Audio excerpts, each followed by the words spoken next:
mountaintop. The food you eat on the mountaintop only grows in the valley. Nothing grows on the mountaintop. Look back to where you came from the origins of your beginning, from the villages of your parents, from the small hamlets of your generational upbringing. Bring enough people from where they are to where you are, and on their shoulders, they'll take you to the goalpost of life. That philosophy has, will, and always does work. Go back and ask yourself, what defines you? Now you're saying, I'm only in college. You're asking me to change the world. Well, change in this world requires no age. Matty Stepanek was 7 when he found out that he had an advanced case of muscular dystrophy. And he knew that by the age of 14, he would check out from planet Earth. Between the age of 7 and the age of 14, the boy wonder who did die wrote 7 books on award-winning poetry that have been inspiring generations. Some of the greatest innovative changes came from the people. I am not one of those people to even for a hint say there's anything wrong with your generation. Yours is always going to be the greatest generation. The generation that exists is always the greatest generation because they produce the greatest innovation. You are never going to be 100% of the problem, but you are always going to be 100% of the future.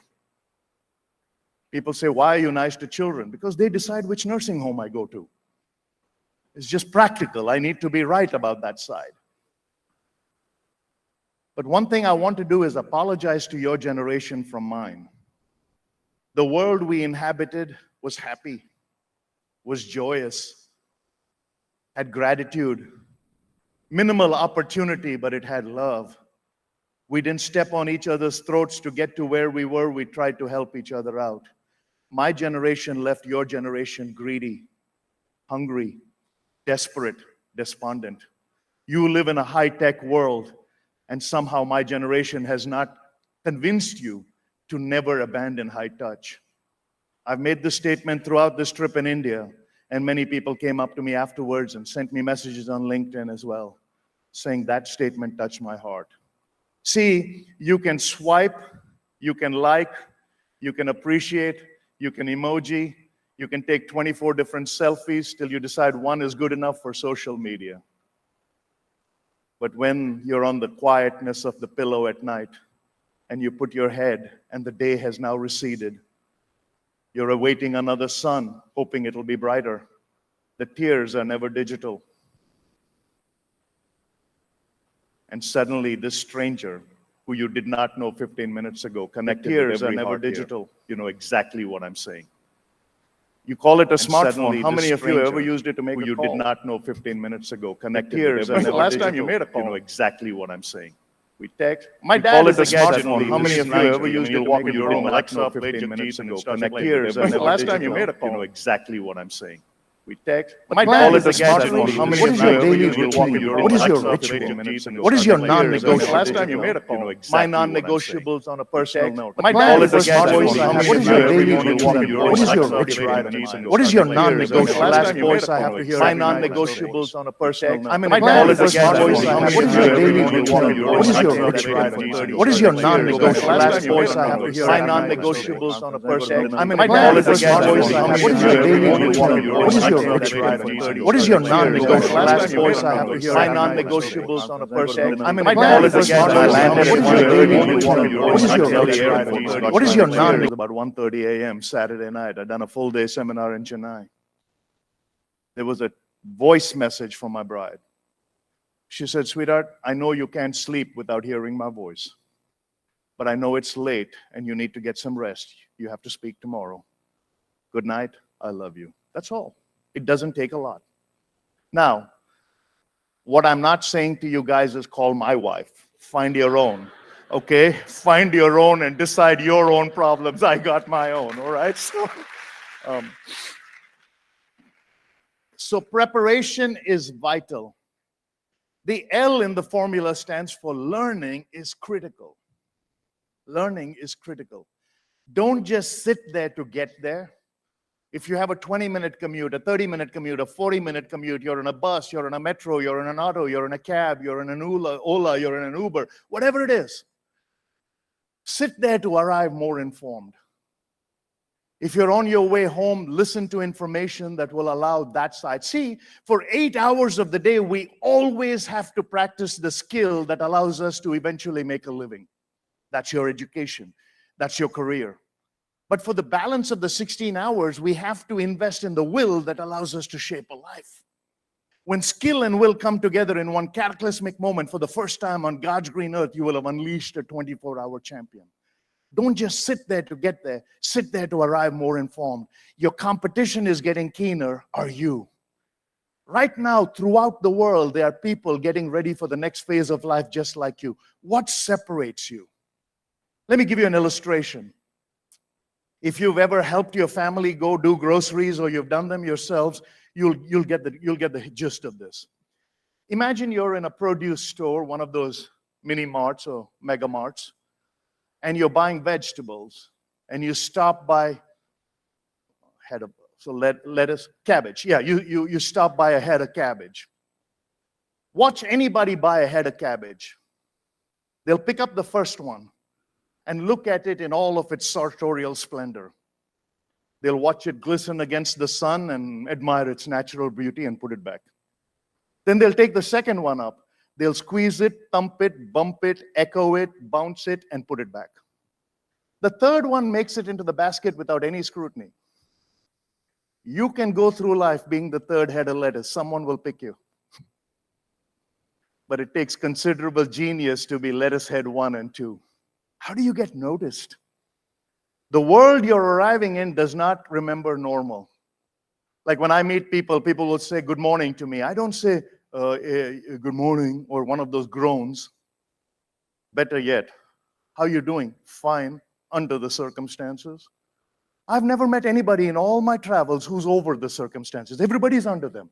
I don't know what they're doing under there to begin with. Our response indicates next action. Someone will say, how was your weekend? Man, you're not going to believe what my landlady did. The other person will say, oh, you too? Now you have two people with two problems singing Kumbaya, my Lord. No solution. That is practicing sympathy. Learning and sympathy never go hand in hand. It always leads to a diminishing return, and knowledge does not advance. In the world you live in, knowledge is learned, wisdom is lived. We got more knowledge right now than at any other time in human history. Largest percentage of educated people messing up the planet. What we need is wisdom, which is the correct use of knowledge. If someone says, hey, I had a bad week, I know how you feel. I remember one time when I was in the dumps, here's what I found. Bring them to your side. Practice empathy, not sympathy. Learning that negates itself is why we find ourselves in the doldrums, because we don't want to advance anything.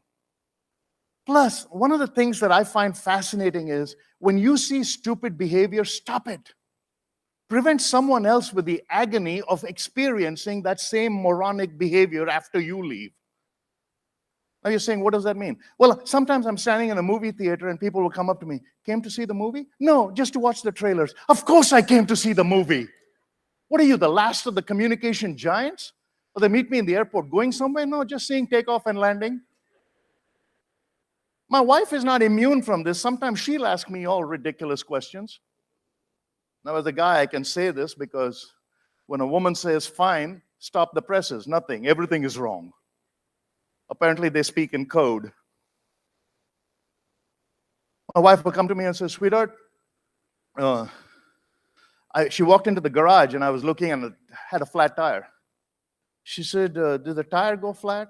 No, the other three just swelled up. Of course it's flat. Or I walk in and I'm soaking wet. Is it raining? No, I took the fish for a walk. Of course it's raining. This is, it just baffles my mind. Or better yet, some of you are married in the front row, but some of you aren't. But I'll come down dressed like this. And she'll say, are you wearing that? No, it's just trial. I want to see whether you're irritated. Now I'll go back. This was dress rehearsal. Sometimes she'll say, why are you wearing that? Well, it was in fashion when you started getting ready. It went out of fashion by the time you got ready. I'll go and find something that's more fashionable. Communication fascinates me. But I stop it. Anytime I see stupidity, I'll stop it. I was in the Hyderabad airport. many years ago when Jet Airways was still flying. And I'm standing with my US luggage, so it's probably more than I need. And I got a cart. There's a guy who's behind me. I'm the last in line. And I don't know if you watch this. Watch this obnoxiousness that you'll see primarily in India, the land that produces more scientific and engineering people than any other place on the planet. A line is never straight. These guys will do quantitative algorithms to put people on the moon, but they don't know how to stand in a straight line. And then this other time and warp. You're standing at the window, the guy will come and put his head next to you. You wish he had some deodorant, but apparently he missed that class on hygiene. He's a little too close to you. And you look at him and say, excuse me, I got the window. I also hear. What do you mean you also hear? It's bad grammar to start with and more stupidity to engage in that. Get away. Well, this guy, I'm standing at the back of the line, he pulls up and he's got his phone to his ear. And anytime a person wants to be obnoxious, watch their face. They will never make eye contact. They look to the heaven. He looks to the heaven and he sees a friend of his in front. Now remember, I'm last in line. He's looking to the heaven and asking the friend, "Main wahan aa jaun?" Friend said, "Aa jao." "Ab baap kar aa jaye kya? What do you mean aa jao? Main khada hoon, bada banda yahan pe. What do you mean aa jao?" So I looked at him and I said, "Excuse me, sir, let me give you line etiquette. In this line, I'm the king. Badshah hoon main. I'm last. Any advancement takes place through me. You ask me, then you ask her, then you ask him. You ask enough people, you'll find to the front of the line, you'll be with your friend. I'll give you that permission. I'll stand here only." The Jet Airways guy is so impressed with how I handled the situation. He says, "Come, sir, I'll check you in the business class." So as I'm leaving the line, I look at him. I said, "Congratulations, ab is line ka badshah aap ban gaye." So, and I walked away. The reason I say that is, that person did not decide to be rude, crude, mean, or nasty when he arrived at the airport. Somewhere along the line, he believed that behavior was okay. Anytime you see something that is unorthodox, don't take it personally. Someone kicked their clat a long time before they got to you. And that's what motivation is. Motivation is a motive for action. Whose motive is it? I do not let things in my day get in the way of the opportunity for what life brings. There is grand beauty in what we get to experience. This celestial ball hung here in all of the multiverses that have been discovered astronomically is the only one perfectly designed for life and relationships and forgiveness and love and humility and respect and dignity. The attributes of good living. Happiness depends on happenings. But joy is undiluted, it's unadulterated, it's pure. Now, I'm not saying go around grinning from year to year like you've eaten a banana sideways. That's insanity. But at least a little pep to your step, a little bounce to your ounce. Quit looking like the picture on your ID.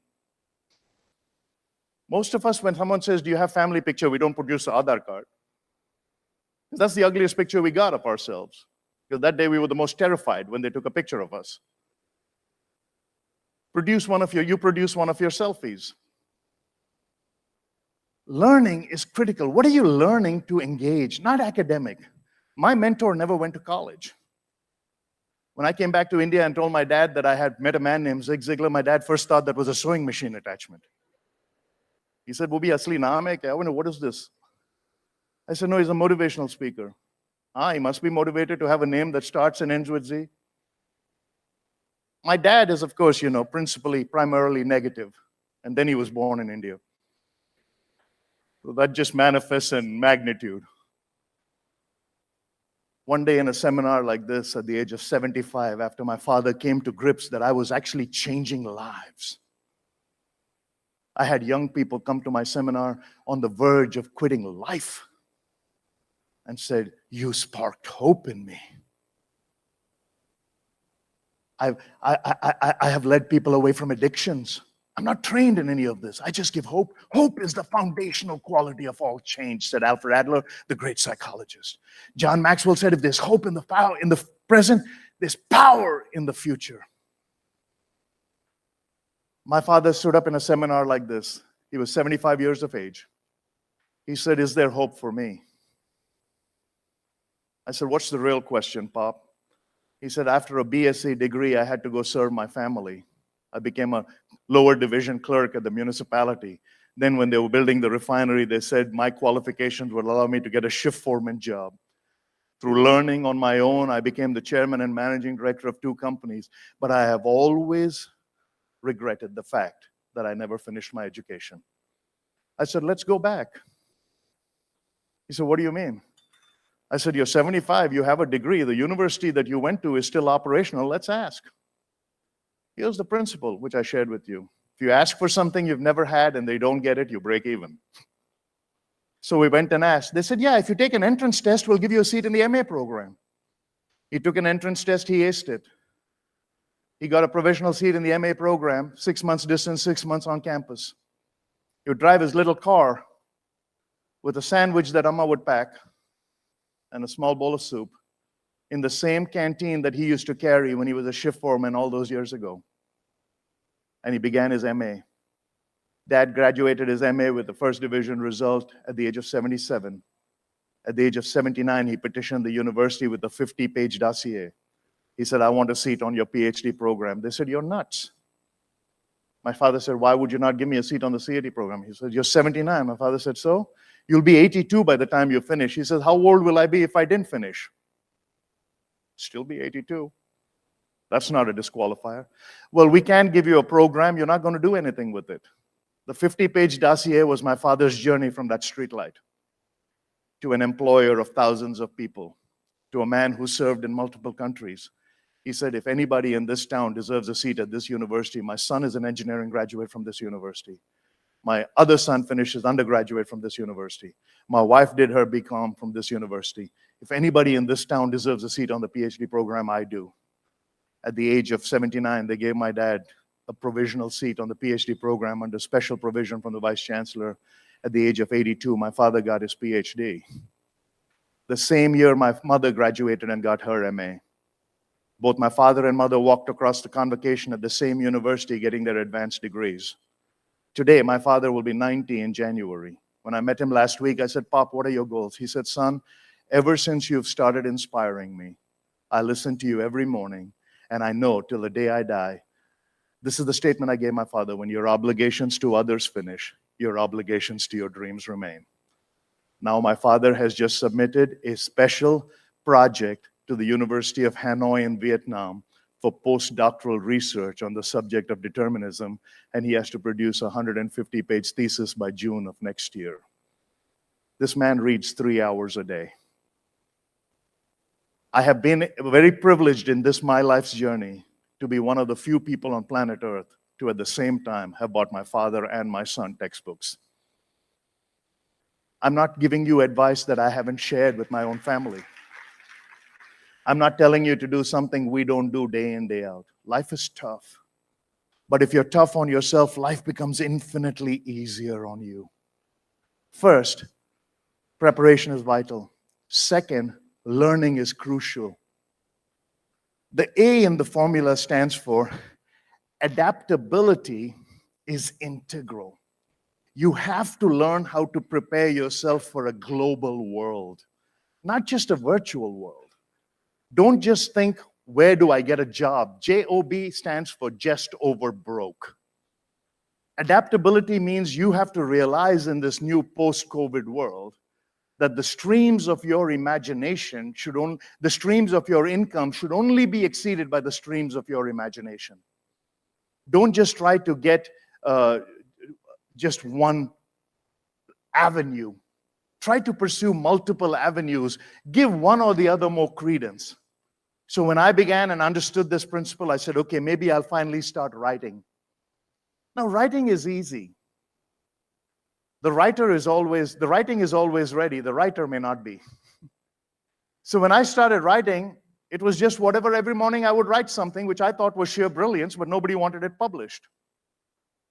In fact, I remember sending my first manuscript out, and it came back untouched. And I'm giving you authorial dramatization. This is not what they said, but it sounded like this. Dear Mr. Dhanam, we have read the drivel you have produced with considerable disgust. Not only have we ever seen such garbage put on paper, we recommend you stop writing, but we also recommend you stop reading. Rejection, if you take it personally, you're allowing them into your inner circle. What did they say? The writing is ready, the writer isn't. Rejected second time, third time. Then someone gave me the story of Norman Vincent Peale, The Power of Positive Thinking. Dr. Peale was a preacher at a church in New York and wanted to bring positive thinking into the human lexicon. So he wrote a book, The Power of Positive Thinking, and everybody said, this is America, post-World War II, the industries are just cranking back up. Nobody wants just feel good. 17 different rejections. He finally got disgusted. He took the entire manuscript and threw it in the dustbin. And he told his wife, Ruth Peale, who started Guidepost magazine, he says, as your husband, I forbid you to touch that. We are done with this book writing nonsense. I'll go back to preaching. Just throw that manuscript away. But knowing how hard her husband worked on it and wanting to be obedient to her husband, she put the entire trash can in a brown paper bag and took it to publisher number 18. The result was publishing history. That book has sold over, I think, let's say 150 million copies, probably worldwide, every language known to man. What is that desire in you that others are saying cannot be done? Eleanor Roosevelt said, other people can tell you what you can or cannot be, only you can fulfill it. After rejection number 5, I was desperate. And I went to Mr. Ziegler and I said, I don't think writing is in me anymore. I'm going to quit this. He said, well, have you considered an editor? See, this is what he meant by constructive critic.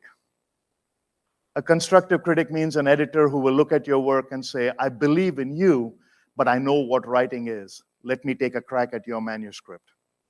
I had sent her 400 pages, and what she sent back looked like a Shakespearean tragedy. There was so much red on it, I didn't recognize any of my original writing. But she says, sweetheart, I have taken away all the pages that are not a book. See, many years later, I was speaking to the Native American community in the US, and one of those guys said, success in the Native American, what we call the Red Indian, the Native American community is equivalent to start building a canoe. How do you build a canoe? You start with a tree and remove all parts that's not a canoe. So when she took 400 pages of pure stuff and gave it back to me, 162 pages was my first book that became a bestseller. The American Dream from an Indian Heart was published by McGraw-Hill in India. In India, many people bought the book because they thought it's a book on how to get to America, but that was a whole different reason. But it still made me a lot of money. But the joy this wayward child has, when as an underperformer in that town, I had to run away to make my fame and fortune, that when I'd call my mother and say, where's Dad? Oh, he's just, you know where he is? He's at the bookstore next to the section that has your book, standing there every evening saying, that's my boy. That's my boy. It will come full circle. You can love a little, you can laugh a little, you can cry a little, but the universe does not suffocate because you hold your breath. Life is not a spectator sport. In fact, life is like a sport. 75,000 people desperately in need of exercise, constantly yelling at 22 people desperately in need of rest.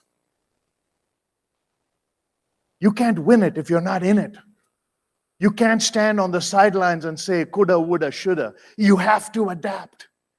Success is never going to be who you are in relation sitting to the person next to you. That's competition and that's comparison. Success is who you are in relation to where you began and what you began with. Success then is always a journey, never a destination. Coming to that point is vital. And this adaptability, I had to learn it many different ways.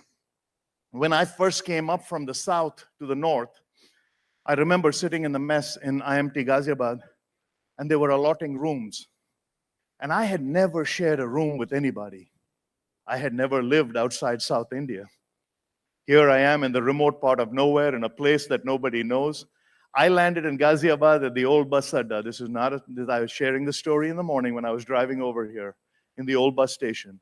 My aunt in Delhi put me on the bus, almost in tears, saying, "Pata nahi kya hoga is banda ko." I land here with a suitcase. In those days, when you travel, your mother gave you a trunk and a hold all. Those were my two possessions. I landed at the bus adda and I had to go to the guy making mattresses there. In those days, they used to sit on the side and puff them up and make them for you right away. They rolled the mattress, put my trunk and my hold all on the rickshaw, and the rickshaw lifted up. And I walked from the old bus adda next to my luggage, next to the rickshaw, all the way to Rajnagar. That was my beginning. I remember first day of college, August 16th, 1982. I saw her standing there, most beautiful thing I'd ever seen in my life. I knew my search was over, at least for the semester, but here we are 38 years later, okay? So now, the reason I'm sharing this story is not some lovey-dovey romantic nonsense. I'm the worst at everything, including relationships. But I said, I had learned in life that if you want to fail, fail big. See, because I know something, failure is an event. It has never been a person.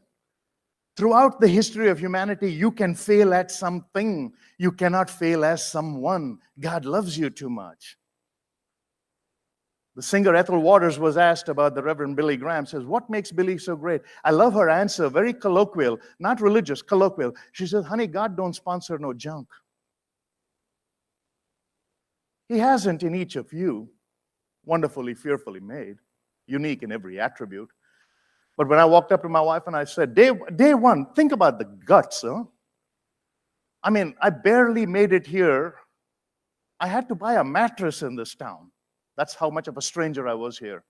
And I walk up to the director of Ingraham's daughter. Her roll number is 2 at Ingraham Institute. And the joke goes that when her father came back from America, he started the English school so his daughter would have a school.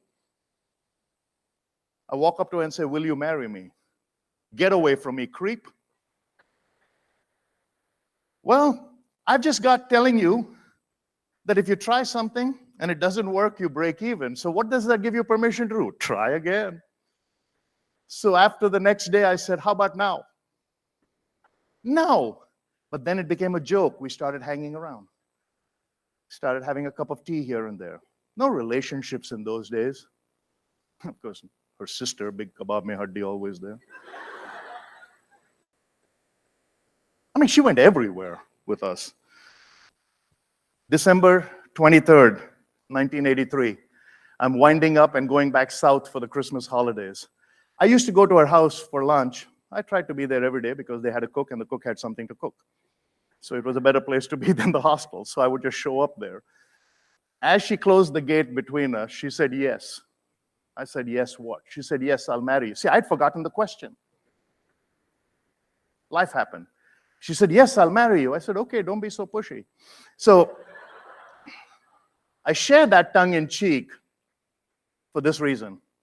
Today, if you ask that beautiful bride of mine, why did you marry him? She does it funny. She says, the reason I married is I wanted to spare any other woman with the misery of being with him. But I'll give you the principle that came out of that about adaptability. I have a rule. I work in a very, very flourishing business. I have trained everybody from AT&T to Walmart. Like I said, my corporate credentials speak for themselves. I don't need to brag on it. I train very high-performing people.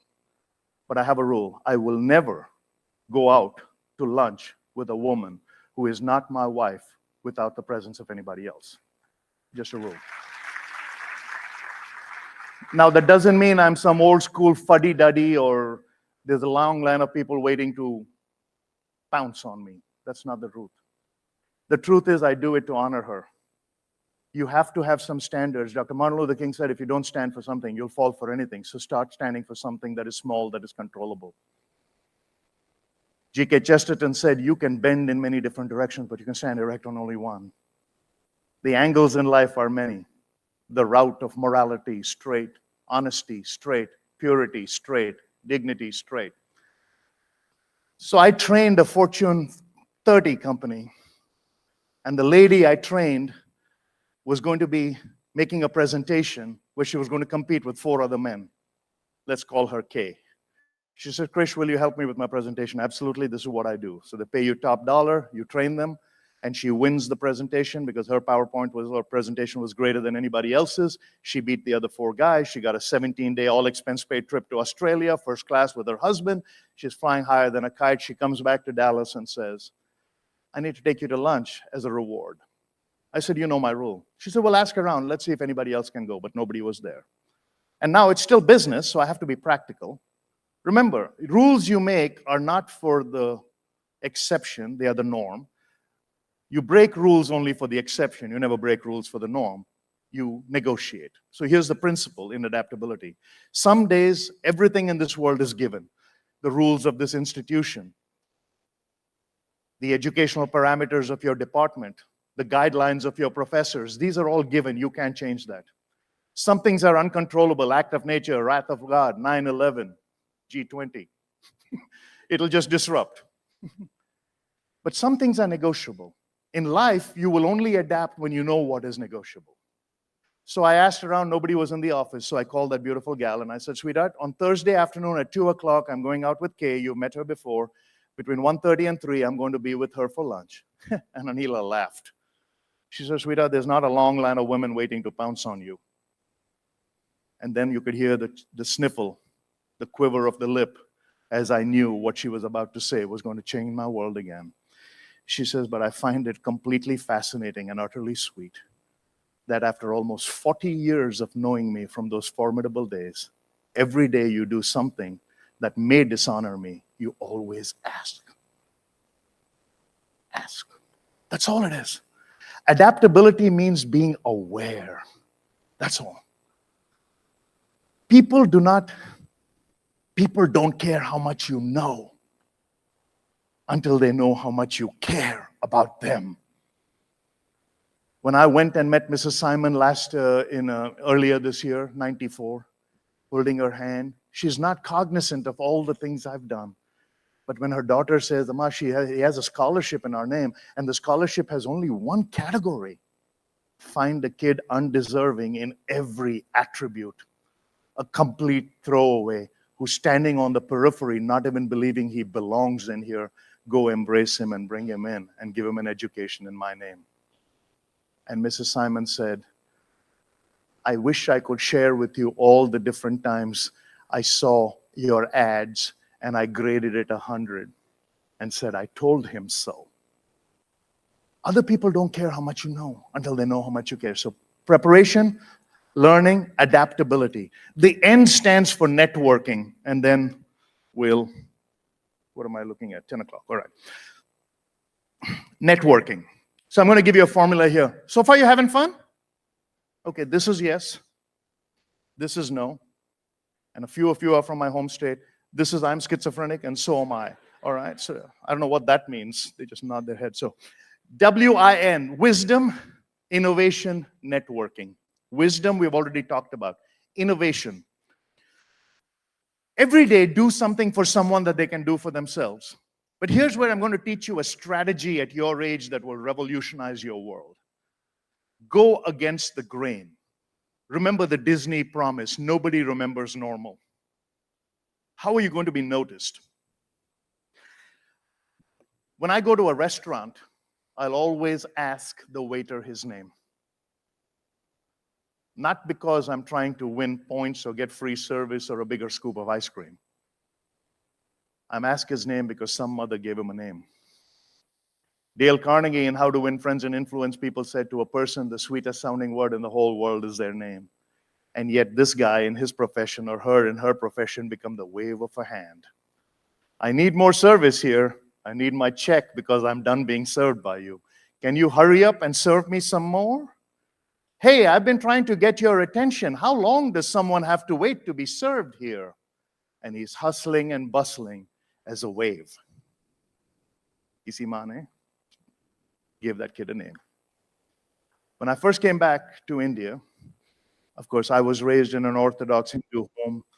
I changed somewhere along the way and went a different trajectory in my faith. But my father was quite perplexed.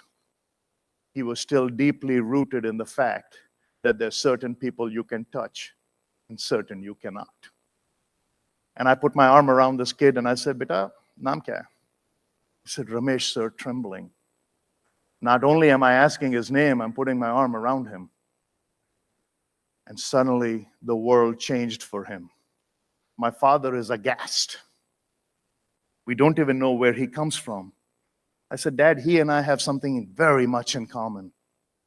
Yeah, both of you are unemployed for any real job. No, Dad, we both were born very close to our mothers. We are both connected by being part of humanity.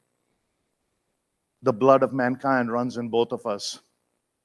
We both have the same hopes, dreams, aspirations. We all want to be happy, to be healthy, to be reasonably prosperous, to have friends, security, peace of mind, good family relationships, and hope. And when he says, what difference will it make?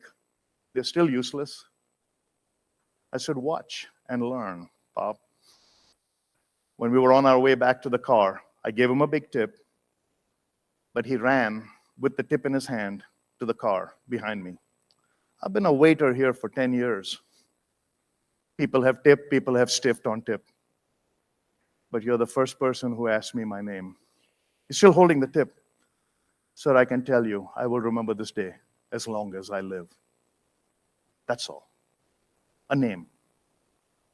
Innovation and networking mean you need to get off your high horse. Nobody cares where you came from. Let me give you an illustration. Let's say you go to the doctor's office, and there are 3 doors. Door number 1 has the doctor who's extremely qualified.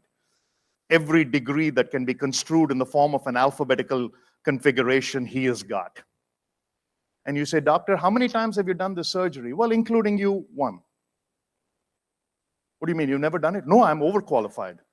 I've spent 50 years preparing for this moment, and I just can't wait to open you up and just see the wonder of the human body, because so far it's all been theory. I just can't wait to see your blood flowing and your guts strewn. You'd say, next. Well, let's say you go to the next person. Where did you go to school? Oh, I never went to school. What do you mean, you're not qualified? No, but I've operated from the bongo to the Congo to the mango. I've got so much experience. I mean, I take toes and put them in ears. I'm a miracle worker. You'd say, next. What if the next person says, hey, all I know is that you're in good hands. We're going to follow the processes that are clear. We've studied all the latest procedures. You're in the best hospital. The aftercare is going to be phenomenal. Don't be in a rush to leave because of insurance reasons. We have leeway built in. But then you ask him, did you go to school? No. Did you have experience? No. So none of those work for you. You don't want a person who's only qualified but has a bad attitude. You don't want a person who's overqualified and has no attitude. You don't want a person who is only happy but has never been to school. You want someone who has both skill and will. But when people see you for the first time, they don't know where you went to school, don't care. They don't know how many years you worked, don't care. You have literally 7 to 14 seconds to make it, break it, or fake it. After which it will take you an hour to recover it. Even the people who picked me up this morning were quite surprised when I was in the lobby before them. And I told them 7. But if I tell someone 7, I'm going to be there at 5 to 7. Here's why. One time in my life, I was late to a meeting by Mr. Ziegler. And he looked at me and he said, son, let me tell you something about time management. Now, the reason I'm stressing on time management is you live in this country where I have never seen one clock in India, either digital or analog, that has the word ish on it, but everybody uses it. What time are we meeting? 7-ish? Oh, between 8 and 9 and 10 and next Tuesday. So time and distance are kind of anomalies in India. How far is it? Or you ask him, which direction I go? Seedha jao. Are yeah, seedha jao. You get 12,000 miles, I'll be right back here. I mean, kya, which direction though? I mean, but that's us. But when Mr. Ziegler said I was selfish, it cut through my character. I said, sir, don't tell me I'm selfish. Call me lazy. When I was growing up, that was my middle name. Because my father would always say, what are you, lazy? And I thought it was my middle name. He said, no, son, when you woke up this morning, something in your gut told you your time is more valuable than whatever was going to happen. Wow. Newsflash. Ding, ding, ding, ding, ding. Call me lazy. I can take it as a bad character flaw. Call me lack of discipline. I'll take it as something that I'm not good at. But don't assault my character and call me selfish. I don't think I'm selfish. No, I'm selfish because I believe mine is more valuable than yours. I'm so glad we started on the dot at 9, even though we were running around. Trust me on this. If you hear nothing else I've said today, from this day forward, practice this principle, and you will network better and you innovate better. Here's the date. For everything in this world, show up 15 minutes early. 15 minutes late if you can. Spend 15 minutes less shopping, 15 minutes less lunch. All I'm asking you to do in the 24-hour day, find 4 15-minute blocks. Just any you can do. 15, 60, big whoop. 60 minutes a day is an hour a day is 5 a week. It's 20 a month. It's 250 a year. It's 6 weeks. Imagine having a 6-week edge of someone else. Don't do anything. You just show up and throw up with the sweet will build them. 20 minutes a day. If you read just 20 minutes on average, at the end of the year, you complete 20 page length, and that's 19 more than the average person bought average. Imagine having a 19 advantage, 6-week advantage over every humanity as you become a 3%er from 97%. Raise your right hand as high as it'll go. Raise it higher. Raise your right hand as high as it'll go. We all save a little bit for a rainy day that comes. 97%, 3% effective. The highest on this one is really the highest surface you climb. Why do that? Why did we even, when we heard the word highest, even if it didn't reach the highest way you sing, we mentioned into passivity belief that I cannot afford everything because this world is selfish. I've got to say a little bit for myself. And what happens is most people will go to their good dreams to that question is, what is the difference between talent and strength? Talent is God. Martin Luther King said, even everybody, someone finds someone else, but strength is man-man. Most people go to the man is within them because they're the wrong men and women. Success is going to where success is, and it's just simple force, which you have to be comfortable if you want to. One principle I wrote when COVID said, "What's the same to everybody? This is the new normal. New is scary, normal is average." How many of you were really motivated to scary average?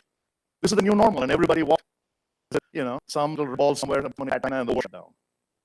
Because this one, I can understand so many about COVID, not a conspiracy. This virus was everywhere. Why did they have to stick a Q-tip 6 years? Fine. If it's everywhere, shouldn't they say it's next to you? In a restaurant, apparently the wait is only for that. When you start take mask, stops and goes back.